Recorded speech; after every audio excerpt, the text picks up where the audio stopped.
Yeah. So, what do you think that the workforce in the UP is unique? Is available? Is what's strong about what you have to offer up here?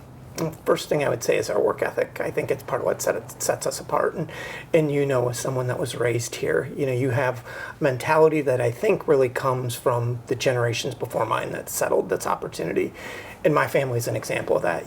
My grandfather immigrated over without knowing anyone to find a better way of life and worked in the mines. And so I think that's just bred in us that if you're going to embrace this life, and it's not for everyone, right? But we are so grateful for all of the beauty that we have, that there comes some conditions with that. And one of those is hard work and shoveling. So that's the first thing I'd say about our workforce is I think they're exceptionally hardworking and we're talented, but there's definitely a challenge around finding workforce at this point. And that's not unique to the Upper Peninsula, but for us, James, it's reflective of really a broader issue, and it's really where our focus is organizationally, and that's what's going on with our population. And the challenge here is not unique necessarily. It's reflective of what you see in many rural communities, but I can offer you some detail to the extent that you want that. That really reflects what that challenge looks like. And so you had mentioned when we were talking earlier, you graduated in 1990. Yep. I graduated from Escanaba in 1984. Okay. My sister graduated in 1975, and she had some 500 students, classmates in her class. They're down to about 160 now. And that's a challenge that is in every school district in the Upper Peninsula, other than Houghton, where they've been relatively static. But the UP since 1970 has lost 48% of its K-12 population. Since 2000, we've lost 26% of our K-12 population. And interestingly, though, the population of the UP as a whole is relatively static. It's generally between 300 and 315,000 people. Okay. Right now, we're at about 303,000.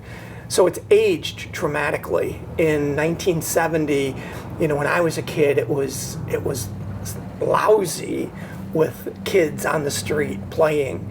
There was roughly 3 kids, 18 and younger, to every senior at that point. Now it's at best in communities across the UP 1 to 1. Okay. So we're grateful that people want to retire here or take on a second career here later in life, but we have to do something to find opportunity to keep that workforce generation here and attract that workforce generation here. Do you know how that compares across the nation or Michigan in general? I don't with any specificity. Yeah. It's one of the things that I really appreciated about Governor Whitmer making population a priority. I wish maybe a bit more had come out of the Grow Michigan Together Council, but I think with anything, it starts with conversation and awareness. And I think there is great awareness. You hear it with more and more regularity now about what are we going to do relative to Michigan's population. None of it's easy. It's complicated because so much of it is intertwined in terms of you need childcare, you need housing, you need good paying jobs. They all need to come together. And so it's all complicated, needs to move together. But I'm always optimistic and hopeful, and particularly with that statewide focus from policymakers. Okay. What about a stickiness? I had an interview with Chris Vandermergel about a week or so ago. He's been in manufacturing for 25 years all over the place. And one of the complications is people staying at a job for a while. And I grew up in Manistee, and the paper mill is a huge foothold in the paper mill. And it was a big deal to get a job at the paper mill. And as far as I know, you got a job at the paper mill and you kept a job at the paper mill.